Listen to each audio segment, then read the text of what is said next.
माकड आणि मगर. आपल्या गोष्टीचे नाव आहे माकड आणि मगर. एकदा एका जंगलात नदीच्या काठावर असलेल्या जांभळाच्या झाडावर एक माकड राहत होते.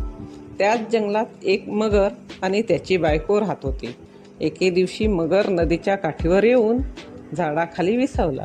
दयाळू माकडाने त्याला काही जांभळे दिली. मगर दुसऱ्या दिवशी आणखी जांभळांसाठी परत आला, कारण त्याला जांभळे आवडत होती.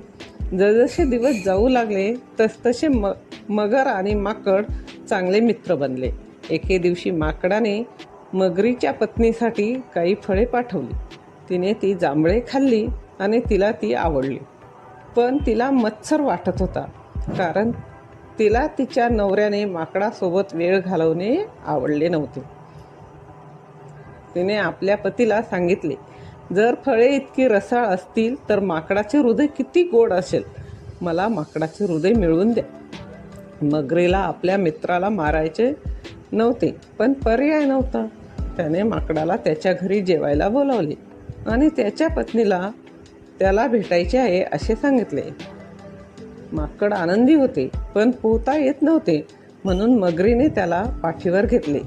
आपण माकडाला फसवल्याचा आनंद मगरीला झाला. मात्र बोलताना त्याने माकडाला घरी नेण्याचे खरं कारण सांगून टाकले. हुशार माकड म्हणाले, तुम्ही मला आधी सांगायला हवे होते. मी माझे हृदय झाडावर ठेवले आहे. आपण परत जाऊन ते घेऊन आले पाहिजे. मगरीने त्याच्यावर विश्वास ठेवला आणि माकडाला पुन्हा झाडाकडे नेले. त्यामुळे हुशार माकडाचा जीव वाचला. बालमित्रांनो, यातून बोध काय घ्याल? मित्रमैत्रिणी निवडताना काळजी घ्या आणि प्रसंगावधान राखा.